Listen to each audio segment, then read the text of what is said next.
So the first one, you mentioned toolbox. So we got Ashley's question here. When due process isn't given to a father in court, what can he do? So you go in there, you raise these constitutional concerns, the judge just dismisses them. What is the next step for fathers? Yeah. In Minnesota, I think you have 3 choices.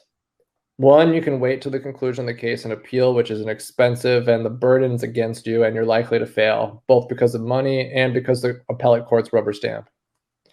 2, you can ask the judge to reconsider,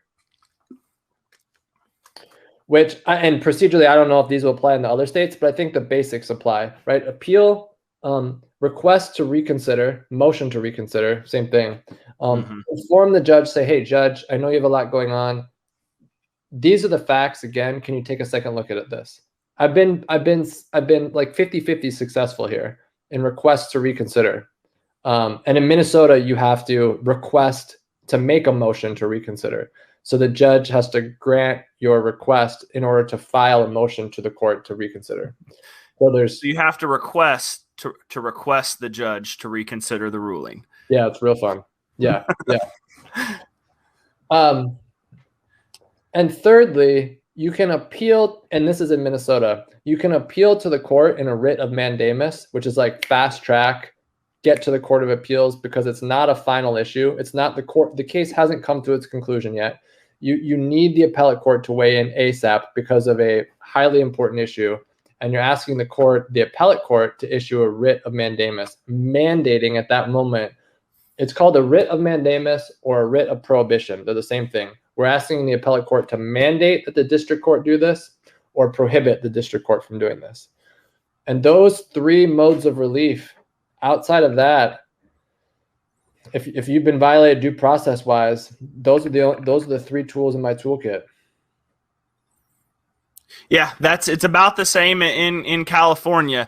The biggest challenge when bad family law decisions are made is just the sheer expense and the technicality that goes into an appeal. Yeah. You don't have to request the motion to reconsider, but it's just there's so much expense involved. I think that's the biggest thing when you see stats like 80 to 90% of men who go into family court are unrepresented.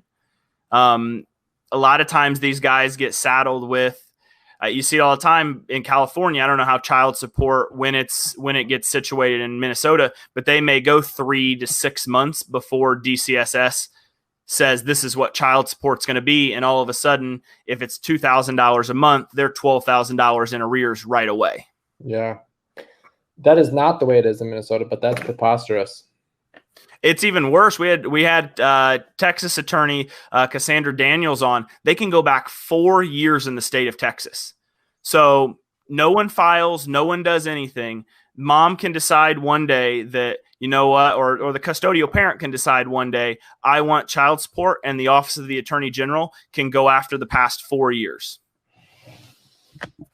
You talk about putting a dad in a hole when he's been there supporting and doing all those things for so long. And we haven't even touched on child support. And I don't necessarily want to touch on child support because it's such a separate and distinct issue, but suffice it to say, it's just another component of this thing that is ripe for reformulation. Yeah, and I think it can be put pretty. There needs to be child support, but there needs to be guardrails on it. We have no guardrails to prevent poverty. But yeah, like you said, that's a whole nother issue. That's a whole nother show. And in terms of if we get a 50-50 presumption, it solves a lot of those issues. That's very true.